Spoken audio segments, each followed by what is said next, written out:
Friends, today Jeremiah and the responsorial psalm gives us two portraits, and they could not be more different. The first is a barren shrub in the desert, a man who trusts in human flesh, whose heart has turned from the Lord, and he cannot see goodness when it comes. And he stands in scorched earth, in a salt land no one inhabits. The second is a tree planted by water. Its roots reach deep toward the stream, and it does not fear the heat. When drought comes, it does not wither. It yields its fruit in season, and its leaves never fade. The difference between these two men is not talent. It is not circumstance. It is the direction of their roots. One has planted himself in flesh. The other planted himself in God. And everything, their fruitfulness, their joy, their capacity to endure, flows from that one decision. The gospel sharpens this image into something more urgent. There's still time. The rich man in the parable is not a monster. He is simply a man who never learned to see. He dined sumptuously every day while Lazarus lay at his gate. And the tragedy is not that he hated Lazarus, but that he barely noticed him.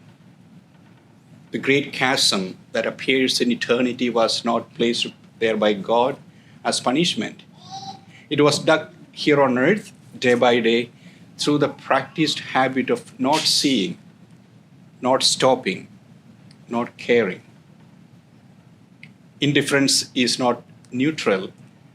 It has an architecture, and that architecture left unchecked becomes a wall, and then a chasm between ourselves and God. So let us ask, where am I building walls? Where am I averting my eyes? And whose suffering have I learned not to notice? And today, on this birthday, these readings illuminate Father Willie with a clarity that no eulogy would manufacture. He was, in Jeremiah's image, a tree planted by water. His roots went deep into daily prayer, into the rosary, into the Lord himself. And because of that, he bore fruit in every season, in every climate, on every continent he touched. Where the rich man had learned not to see, Father Willie had trained himself to see everyone. He never ignored anyone on the way.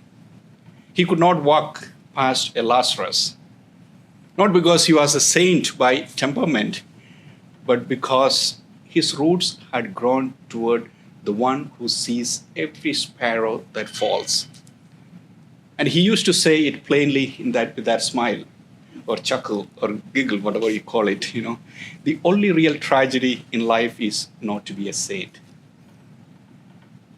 And not poverty, not suffering, not even death. The only real tragedy is to reach the end, having closed your eyes to the person at your gate. If the rich man's life was defined by chasm he dug, Father Willie's life was defined by the bridges he built.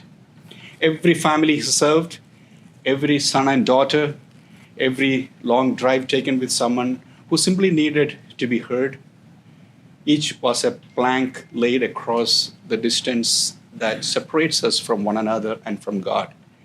And this was his fatherly love, not sentimental, not occasional, but rooted, steady, fruit-bearing. The love of a tree that does not wither in drought because its roots reach water the surface cannot see. So as we remember him today, the readings do not ask us to mourn. They ask us to choose. They ask to decide where we will plant our roots. To ask ourselves whether we are becoming the tree by the water or the shrub in the desert. Father Willie made that choice, and he made it every day. He trusted not in flesh, but in the Lord. He saw the Lazarus at the gate. He built bridges where the world built walls. That is the homily he preached with his life. And today, the readings simply give it words.